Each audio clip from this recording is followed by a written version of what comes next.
ಎಲ್ಲರಿಗೂ ನಮಸ್ಕಾರ. ಇದು ಬೆಂಗಳೂರು ಗ್ರಾಮಾಂತರ ಜಿಲ್ಲೆಯ ಕೃಷಿ ವಿಜ್ಞಾನ ಕೇಂದ್ರ. ತಾವಿಲ್ಲಿ ಗಮನಿಸ್ಬೋದು, ನಾವು COFS 31 ಅಂತ ಹೇಳ್ಬಿಟ್ಟು ನಮ್ಮ ಕೇಂದ್ರದಲ್ಲಿ ಕಳೆದ 5 ರಿಂದ 6 ವರ್ಷ ನಾವು ಇದನ್ನೆಲ್ಲ ನಮ್ಮ ಜಿಲ್ಲೆಯ ರೈತರ ಕ್ಷೇತ್ರಗಳಲ್ಲಿ ನಾವು ಇದನ್ನ ಪರಿಚಯ ಮಾಡಲಾಗಿತ್ತು.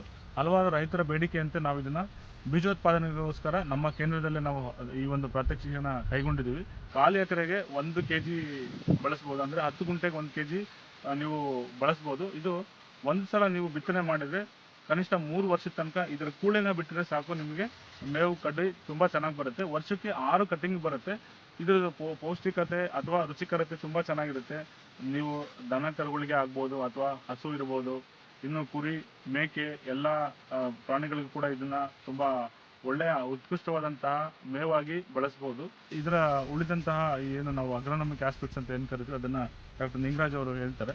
ಎಲ್ರಿಗೂ ನಮಸ್ಕಾರ. ಇವತ್ತು ನಾವು COFS 31 ಅಂದರೆ ಕೊಯಮತ್ತೂರು ಪಾಡ್ರು ಸ್ವರ್ಗಂ ಬೀಜೋತ್ಪಾದನೆ ತಾಕಿನಲ್ಲಿದ್ದೀವಿ.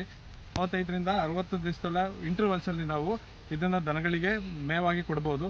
ಭಾಳ ರುಚಿಕರವಾದಂಥ ದನಗಳಿಗೆ ಪ್ರೋಟೀನ್ ಕೂಡ 9.86% ಇದೆ. ಅದ್ರ ಜೊತೆಗೆ 19% ಕ್ರೂಡ್ ಫೈಬರ್ ಕೂಡ ಇದೆ. ಕಟ್ ಮಾಡಿ ದನಗಳಿಗೆ ಹಾಕೋದ್ರ ಜೊತೆಗೆ ಈ ರೈತರುಗಳು ಅವ್ರ ಜಮೀನಿನಲ್ಲಿ ಸೀಡ್ ಪ್ರೊಡಕ್ಷನ್ ಮಾಡಿಕೊಂಡು ಅವರೇ ಆದಂಥ ಬೇರೆ ಬೇರೆ ಏರಿಯಾಗಳಲ್ಲಿ ಕೂಡ ಬೆಳೆಸ್ಕೋಬೋದು.